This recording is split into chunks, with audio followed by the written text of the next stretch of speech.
19 ways to make your estate agency different. Today, I'm joined by Suzanna Mavati and Brian Farrell from Acaboom, and they're here to talk to me about the 19 ways that you can make your estate agency different. Talk to me.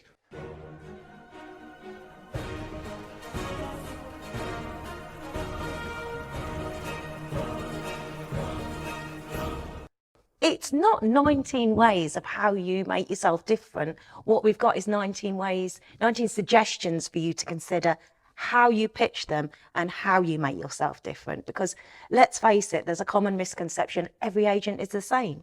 Now, to a degree, they're not wrong because they often do offer the same services.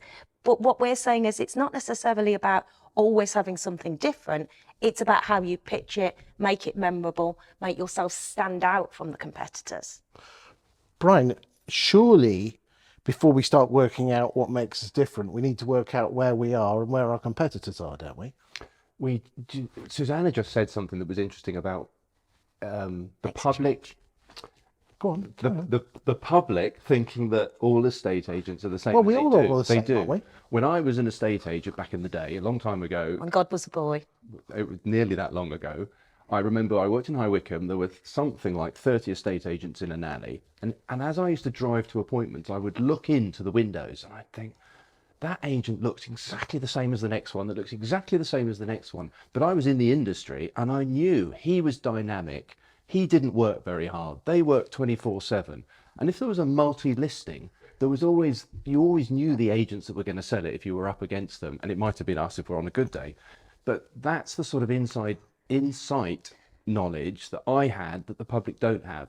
So when they invite us out and we walk through the front door, we're all the same to them. You've got to get yourself across in a way that differentiates you. I completely agree. And the thing is, I think a lot of agents, when we interview them, when they first come on board as clients, they say, yes, but we offer the same as everybody else. But that's the thing. It's about how you get that across and how that client at the end of the road knows that. But before you actually work out what those things are, you've got to work out where you are in the market. Don't you agree? You do. You need to take a step back and work out. You might be doing something different to your competitors, but even if you're not doing something different and you're doing it the same, I mean, you could be everybody's using Rightmove, most are using Rightmove, Well, not everybody. but you might be using it better than your competitors. So you should promote the fact how you use it and the advantages to the homeowner by you doing that. I mean, I hate the phrase SWOT analysis, but you've got to work out, your strengths, your weaknesses, your opportunities, your threats. Is that what before? It'd be very easy for someone just to get to list all 19. And what we could probably do is, actually, if you don't want to watch this video, we'll just list out all 19. You won't get any further because it's not what it's about. You actually have to look and open the bonnet, look at the hood, down in the hood, and see where you stand at the moment before you start working out what you're going to do. You've got to walk through the front door. I think you've got to walk through the front door as a valuer, and the homeowner is saying, why do I want to instruct you? Tell me. And if you don't tell them what you do differently, then the only thing it's going to come back to is fees. Because if there's no point of differentiation, that will be, at the end of the day, the only thing that's left on the table. So your job, if you want to win the instruction and get the best fee, is to make sure you're getting across what you do better than your competitors. And surely what that means for the vendor. Exactly. Best price, best customer service, best what else? Because Well, we've got 19 of them. So because we've got 19, but it's not a case of just, how many times have we been to evaluation and someone's just basically thrown up all that, this is why you should use us, this is why you should use us, this is why you should use us. Surely, I tell you what, here's an idea. Why don't we go through those 19 points? I'm going to pick you, Suzanna, to do those, but I think what I'd like you to do, Brian, is then follow that on with each one, is how you could portray that and this is what it means to you. How is that a good idea? Yeah, fine by me. And I think these are 19 things to consider. It's almost looking at what have you got in your toolbox? What are you going to talk to the client about when you get there? And again, how are we going to then get that across to the client? So let's start with the first one, shall we? One of my classical favourites. Okay, so again, if someone's doing this awful SWOT analysis, these are 19 points that we could potentially look at to help us do that analysis, work out which ones are the best, and then on the pitch, say this is what it means to you. Yeah. Right, number one. Yeah, so let's start with my favourite, professional photography. Nearly every agent in the country will claim to offer this, but it's not about whether yours is necessarily, I mean, hopefully yours is better than the other people's, but essentially it's about how you pitch that. So it's not just verbal. Ideally, you go into a pitch with some nice examples, ideally things like photo sliders so people can see before and after in a touchy-feely way, if you like, to bring it to life. You want people to really see the difference, what it makes. That's what's memorable. That's what will stick with them. The next agent that walks in that maybe offers exactly the same service, if they're just saying, well, we offer it, that's not memorable. Showing them is. What does that mean to them? There was something that I don't know that there are stats, but there must be. I bet Rightmove have stats saying the more photos that you have on your advert, the more interest you get. And the better, there's going to be some research out there that says the better the quality of photographs, the more inquiries you get.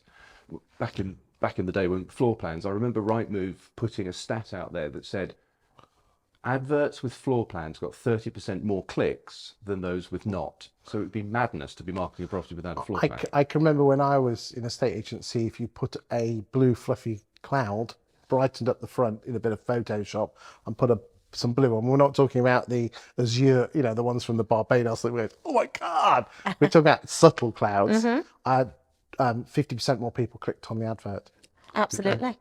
Yeah, and that is, but showing that as well, that's what we would call photo doctoring, if you like. Yes. But in the same way, that's another one. That's about how you show that at an appraisal, And the differences. and how many estate agents have professional photography but don't actually bring a professional in and just take photographs? Exactly. But it's not just that you do professional photography, it's the then telling it to the homeowner. Exactly, and this is what because we pride ourselves in our photography and we do exceptional photos, it means to you, you're going to get Yes, absolutely. 22.5% But let me show you what that means so that they remember it. And again, because people only remember it's like 10% of what they hear, but is it, I can't remember the My percentage. least favourite stat in the world, Chris. People only remember 10% of what we say verbally, and anyone who does know me will know that I talk a lot of her airways. And what's the percentage when people actually see it? 65%. There you go. So again, if you're going to do professional photography, again, I'm a firm believer that you should, like you said, before and some after. examples on the table. Yeah, this is what it was like with a previous agent. This is our professional photos. Perfect. So that's number one. We've got 18 to go. Yeah, I mean, that leads us into a very similar category with videography. Again, videography, about bringing that to life for the client. Just saying we offer it is not the trick. The trick is to have a live example with us on the day that we show a client so they see what they're getting for their fee. And that's what this is all about. What do I get from you? And not worrying that someone else offers it too. It's the fact that you offer it and you offer it well and making sure that they can see that. Brian, what's your thoughts on video? I like video. I think the estate agents should be in the video. I 100% agree. I bang on about it all the time. I think a lot of people are scared to get on that side of the camera. My experience of doing scripted videos is it starts off scripted, but once you've said it 10 times, it becomes your words and your personality, and it just comes out. Very much so. I teach agents that when they do a video tour, the very easy way is to stand outside the house with a property over your shoulder, mobile phone on the tripod, little cheap 20 quid microphone from Amazon, just go in iPhone wireless mic. It's all done by Bluetooth. And, if I can share it, well, actually, I'll do it down the camera. So just imagine there's a property there. If you're looking for a 3-bedroom semi in Grantham, this is property on Chelmsford Drive. It offers a lounge, dining room, kitchen, double glazing, gas central heating. Give a walkthrough. And what you can do there is drop the photographs in as you're walking around. And you can do that. There's this new website called Google. I don't know if you've heard of it. I've not, no. No, it's this new website. What's it do? You type in a question, What it he's gives just you an answer. And there's this other one called Youtube. It's a great website. And again, it gives you videos of answers. It's brilliant. You wouldn't have, no one said it, don't worry. So you say, if you're looking for a 3-bedroom semi, give them a walkthrough and then say, I love it because, and you just film it all in one go on your mobile phone, drop in the photographs. And I tell you now, people go crazy for it. And vendors love it because that's what we're trying to do. We're trying to get more business off the vendor. That's exactly it, yes. Isn't it? And it might be that again, you do or don't offer some of these 19, but the ones that you do offer, it's about putting it across well, which leads me on to our next one. Number 3. Drone footage. Okay. Not every agent owns a drone, but I tell you what, you can get some great photography and videography off the back of drones. And I know a lot of agents that swear by it. In fact, I was speaking to an agent just the other day that was out in the street doing his drone footage, and he won another instruction because one of the other vendors, well, one of the other property owners down the road came out and asked him what he was doing. They ended up having a cup of coffee. He said, can I have a picture of this? Because he's got his house in it as well of the street. Before you know it, he said, actually, would you mind valuing mine as well? So also that can lead into a conversational topic when doing it. However, again, how do we get that across at the appointment? We should be showing the difference between this is without the drone, this is with it, what difference it makes.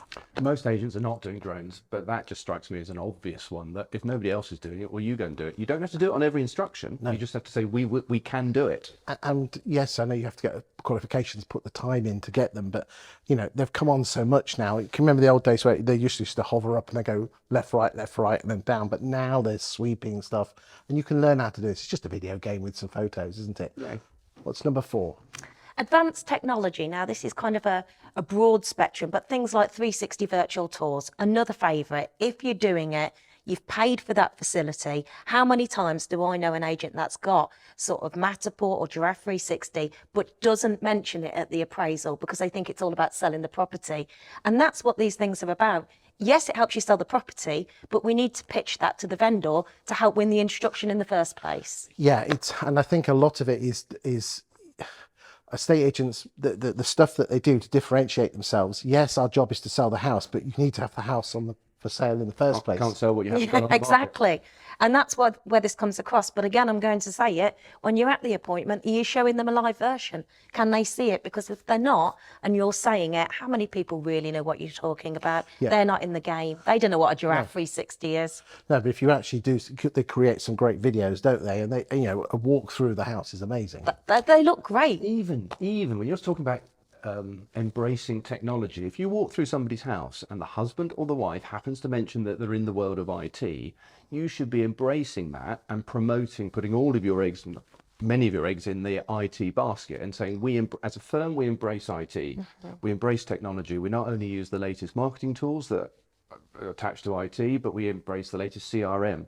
Big debate as to which one's the best one out. Oh gosh, we're not going there today. But the point is that if you're talking their language and they like IT, you need to be able to. And again, I know we're only at number 4 at the moment, but I know we'll repeat this a number of times. But I think it's really important that you don't just throw up all 19. You have to listen to the client and work out what ticks their box, what floats their boats. So it's almost having like a bucket full of things. Yeah, you've just got to pull out the top 3 or 4. You can mention the other ones, and again, you could, you know, if only there was stuff like a presentation that you could have all those other things in it. You just pick and choose. It's your toolbox, Chris. That's what it is. Customize it to your client as best you can. But if you know they're in IT before, you know they're in marketing, that's what you should. Absolutely, but you've got to make sure the valuers have the right toolbox to walk in with in order to demonstrate that. Therefore, you've got to have everything with you. And it's like those people, some people are very visual, so therefore the photos are very, very important. And a lot of people are different, and that's where I think a lot of agents go wrong. They just sit there and press play on the tape recorder of the pitch, listen to the vendor, potential vendor, and then work out what points are more important that's going to make them list with me. There's too much emphasis, in my experience, on valuer saying I win it on rapport building skills. And I think that's good. You're in the job you're on the moment, but you need all of these things in the pot to start talking to them about and tell them why to instruct you. Indeed. What's number 5? Proven success. Well, what does that mean? It's about the statistics or the reasons that make them a successful agent. Now, Brian, I know this is one of your favourite topics actually, but going off and finding out perhaps maybe you sell faster than anybody else in the industry or in your area. Maybe you sell more. Maybe you have other type of demographic. You get higher prices. Whatever it might be, those unique points that make your agency successful, how are we getting those across? And if you do have a really special one, like again, you sell faster, are we making sure every single client we see knows that? And we're not just casually saying it in conversation. Not every client wants to sell fast. They might want to sell for the best price. Exactly, but if we've got good numbers on anything that makes us a successful business, we want to make sure they're driven through the marketplace. There's a number out there. I think it's 97.3% is the average sale. It was a Zoopla number, and it's a little bit old now. There's probably a new number on the table, but that was the average sale price to asking price. Now, if that's the case, if you go through your last 20 sales and you can stand in front of a homeowner and say, we sell properties for 98.5%, you're getting a whole 1% more than is typical. If you then say to that homeowner, that 1% on your property at 350,000, I hope my maths is going to be good now, is £3,500. And we are not the cheapest agent in town, but we are likely to get you £3,500 more than is typically achieved. It's a no-brainer to head towards instructing that agent for that reason. And I would take that one further and actually say, instead of saying you'll get £3,500 more with us, you would actually say if you went with the other agent, you will lose £3,500. Perfect, yeah. Fear of missing out. But again, I'm bringing this back to how do we make sure the valuer has the right tools to get that across at the appointment and beyond it. This comes down to now visuals again, to demonstrate those numbers. You don't just want them walking in and saying that. You definitely want that in your proposal document and at the pitch itself. And at the same time, though, again, remembering that humans do make decisions with emotion first. So that's where you can't just rely on tech and a nice presentation. You have to tell the story. And I know we're going to be coming on to stories in a second. And then you can use the data to back it up. What's number 6? Client testimonials, an absolute favourite. Nearly every agent we interview about their business will want testimonials in there.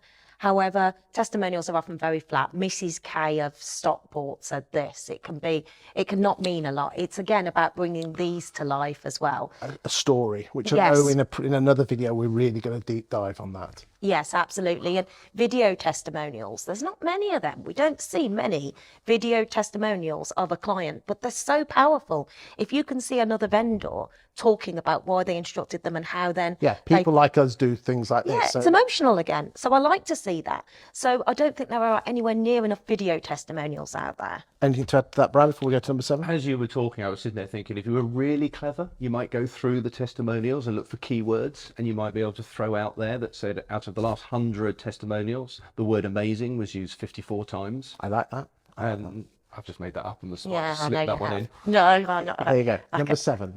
Qualifications. Some of our wonderful clients out there and agents I know do have qualifications and some don't. If you have them, how are we making sure that we get those across to the client? And what does that mean to the I was client about to as say, well? that's what I want, it's all very good saying I'm a member of Property Mark or I've got this qualifications. What does this mean? Yeah, exactly. What does that mean to you? I don't know, because I don't know my way around Property Mark, but it should provide comfort to the homeowner that you're dealing with somebody that takes this very seriously. And if you mess things up in some shape or form, that there's some recourse. You've got a body to go back to and complain. Very much so. Number 8. I'm going to call this one heritage, actually. It's like your agency story. Be prepared to tell it.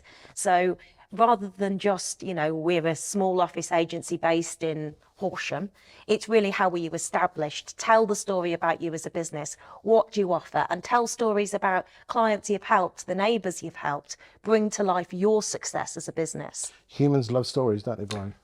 I like that. I mean, you said it almost. We're only a small single office agent in Horsham, but actually, you're not a number to us. Mm-hmm. I've been born and bred in Horsham. I went to school locally. You'll see me in the supermarkets on Saturdays. I'm part and parcel of Horsham. That's a selling point in its own right. Absolutely, So yeah. the big companies will be saying, we're big, we're beautiful, and the small ones should be promoting them. That's okay to say, isn't it? Yeah, It certainly is. You've said it. And again, what is particularly interesting is if you look at data sources, as you know, I'm a huge, massive fan of 20EA, is that the bigger firms sell less homes. For every, the smaller firms at the moment are shifting around 60, late 50s, early 60s in terms of percentage-wise of the houses they list. Whilst the bigger ones are much in the lower 50s. Are they? Yeah. So statistically speaking, you're more likely to sell your property through a smaller firm. Yes. And again, that's another one. Are we getting that across? And how are we demonstrating that? And that's another thing. We're not. How are we making sure we do pitch that right? And again, the valuers who are actually on the street doing it have that those tools to demonstrate it. That's what it comes down to. So, I'm going to save that one to last. Okay then. Save the Number best till 9. last. Okay, next one, professional brochures. Now, these used to be really popular and aren't as popular nowadays, but should still be in my opinion, because multi-channel marketing is far more successful than just digital on its own. For example, email, text, social media, hard copy, print, all has its place. Touchy-feely, you know. Exactly. And seeing a nice glossy brochure on the coffee table never fails It's to never going to impress. sell you more houses, but at the end of the day, if a vendor can see it, and this is a Getting massive the tip, instruction. getting the instruction, you know, and if it, you know, there are firms out there where you only have to print off 20 at a time, and you know, and you can, if you're not bothered about writing it, AI can help you write it nowadays, can't it? Yes, absolutely. It's a point of differentiation. it If is. nobody else is doing it, then you should be doing And it. even if they are, you know, take one with you. Get that touchy-feely brochure on the table, because it's also a nice leave Yeah, behind. nice thick card, none of your cheap shit. All right. Okay. What's number 10? Yeah, property data. Oh, a favourite by a number of vendors. I know we've done the surveys, and they like to know that the valuer coming in knows their market well. It builds trust and rapport. So don't underestimate the power of having something with you to demonstrate that you know the market. And let me back this up. Out of the 10,000 people that were interviewed by the Property Academy for their home selling and buying survey last year, Yeah. 36% of them, or 3,600 of them, said they chose their estate agent based on the local property market. Which I we did didn't know that. Doesn't surprise me. We did a white paper called the Vendor View, and it was 40.4% So on ours. very, very So similar. very, very similar. So that's 2 surveys done Yeah, with similar I find stats. it fascinating that we are the gatekeepers to one of the most interesting topics in the world to the British, which is the property market and house prices, but none of us talk about it. No, but if ever there was a point to talk about it, it's on a market appraisal and trying to impress the homeowner that you know yourself. And unless they have something with them, it's very hard for a valuer to walk in without the right tools and demonstrate that as well, just off the cuff. Again, people won't really remember it. So it's having the right kind of data sources with you to It demonstrate should that be, knowledge. and it shouldn't be national. It should be local versus regional versus national. And national. And national. just Always the fact should. is, you know it, and you can. Yeah, as you know, well, some people might not know, but my daytime job is not interviewing people on the sofa. I ghostwrite local property market data for agents. That's my daytime job, and to make them look awesome. Because if you talk about the local property market to local people, they'll be interested in what you have to say. The whatever it is you're feeding to your clients, they should be sprouting. Is that the word? Sprouting that information to the homeowner and showing off that they know the market inside out. Because that's the what they're here. competition are probably not doing that. No, because you look at most estate agents' social media, it's listing. Look how awesome we are. Listing. Here's a testimonial. Yeah, Don't. Yeah, it's not. You right don't move. bang your own drum too much. it's like the person talking about themselves at the party. Number 11. Which brings me perfectly onto the next one, social media and your sprouting comment. A lot of listing. But doing social media well, there is a bit of an art to it, as I'm sure we'll all know. But if you are doing that well, look, maybe you're not, then that's not what you're going to talk about. But if you are, how are we getting that across during the pitch, throughout it, to help attract more vendors and win more instructions? That will be demonstrating that, maybe engaging with the community, how many followers you have, the fact that you're not just advertising listings on portals, you're actually using your own community page to do it, and the success of that. A big piece of advice for everyone watching this is, as you, not as the agency, join local Facebook groups and comment on all the dog poo not being picked up, or the potholes in the road, and you can say, well, what's that got to do with selling houses? Nothing, but you're getting involved in the community. Oh yeah, Matt Baldock, Charles David Casson does a great job of that. If you ever want to follow that for advice, somebody knocked down his wall recently, and and he put that on social media, and people have been following in the community. Who broke the wall down? You know, it's not always about selling houses. It's about attracting interest. It's all about attracting interest, people's attention and eyeballs. Turn that interest into knowing, liking and trusting, and people do business with people they trust. Number 12. Now, not everybody offers this, and it does depend on your clientele, if you like. Secret listings. Oh, I like it. Oh, I know. And it is intriguing, isn't it? And I do see people in their proposals have a nice kind of secret listings section, if you like.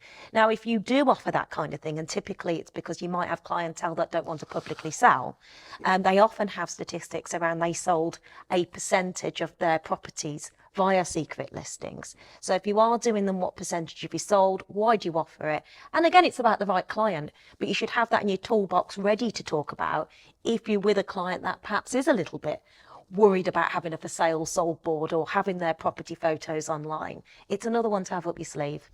Unlucky 13. One that we probably all have nowadays. I will just tell a little story here. I remember in my career, if you like, one of the first agents I went to see said they didn't need a website. They didn't need a website because they said, nobody's ever told me I didn't instruct you because you didn't have one.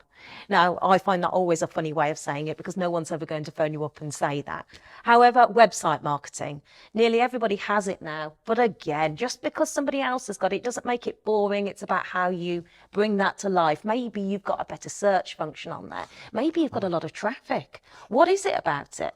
Because there's some absolute shockers out there. I mean, They're just absolute shockers. Yeah. I mean, would it be fair to say that you don't gain more listings because you've got an awesome website, but you could lose listings? And that was going back to my story. He said, I don't lose them. But I thought, but you don't know that. And it is your shop window, whether you like it or not. That is your shop window. So it doesn't. It's where people's attention is, and it's on the eyeballs there, isn't it? Absolutely. Good stuff. What's number 14? Oh, not a favourite, Chris. Not a favourite. Portal marketing. Oh, we like a bit of right move, don't we? Yeah. Oh, the portals are available. It's obviously a contentious subject between agents, but essentially, you know, it's a necessary evil for a lot of us. And some of them are off all the portals, some of them are on certain ones, but whatever it might be, if you're not on Rightmove and you're not on those portals, you do need some kind of messages and tools to help the valuer at the appointment explain why and how they're still going to be successful without.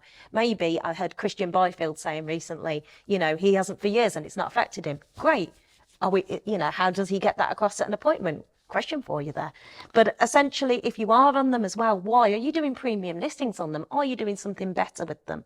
Again, it's just a topic, but don't miss it because it's still a key one. Otherwise, why are you paying for it? Anything to add on this, Brian? no. There's three main portals out there. And whether you use none of them or all three of them, the point is that you just consider what's the best sales argument to put across to the homeowner that's going to make them nod as you're talking and saying, you know, yeah, that makes sense. Okay, so you used to be on it, you came off, it didn't affect your business, you've put the money into something else, and that's generating even more Yeah, and that's the thing than the old one used to. The number of agents say we've come off because they charge us this. They don't care.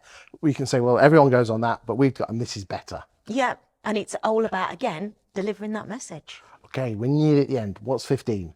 Charity collaboration. Again, most agents, I'll tell you something, they have a bad rep. Yeah, I know more than anyone, running a charity myself, they're some of the most generous people I know. As businesses, they're always giving money to charity. And it's a people game. It is a people game. Again, it's about people feeling that you're in the community, that you're part of it, that they can trust you. If you are working with charities, which I know most agents do of some kind, then again, are we delivering that, and is that message out there about us as well? That's a strong one. If you are the single agent in, was it Walton? Were we in Walton earlier? That you said that was a small little. I said Horton actually, but It whatever. matters not. But the big companies are probably not going to play on the local card and the local community and doing stuff in the local community with everybody else that lives there. I don't think. But I think if you are doing something as you describe, and most agents are, you should be waving that flag very high. And remember what we said earlier on, get involved in the local groups. Don't just put it, Facebook groups, don't just put it on your own page, because people have to have liked your page to have seen it. And put it in your proposal that you send to the client as well as to why they should instruct you. Photos of the town, getting involved, Yeah. sponsoring the local fetes, that sort of thing. Do like an ice cream tea. What's number 16? In-house support. So this might be that you do something like sales progression internally, something like that. So, you know, why is that better? Probably because they're more likely to get a better service. I mean, some agents don't offer it at all. Some people may outsource it to a company that does it very well. That's not the bit that's important. It's about telling that story and making sure the client feels comfortable with how you're going to manage them. That's another point of differentiation. Most agents focus, and we have been focusing heavily on selling the property, the marketing, the winning the instruction.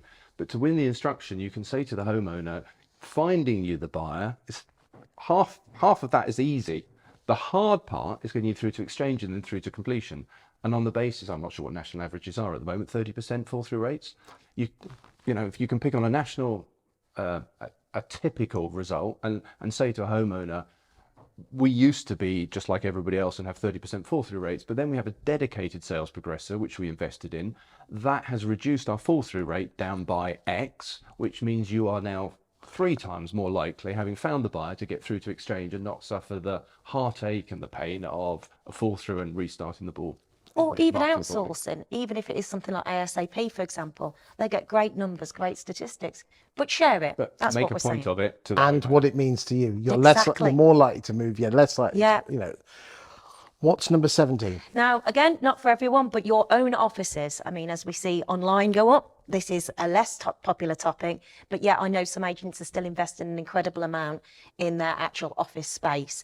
If that is the case, again, don't waste your money by spending it all and not telling anybody. Let's make sure that they're clear with nice photos. In fact, I know some agents even use Draft 360 or something to do an office tour, if you like, but it's comfort as well, knowing that that agency, that office is just down the road. They can pop in when they want for any support and advice. Again, this is all just about, if you're spending money on something, don't just spend it and keep it to yourself. How do we get that across to the client to help us win an instruction off the back of it?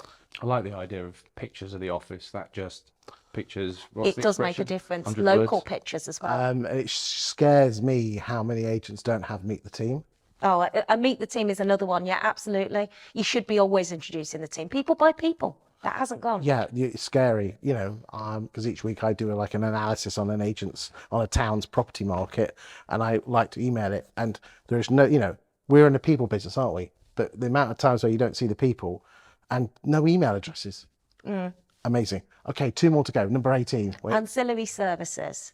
So this might be things like financial services in-house or auctions or something of that nature.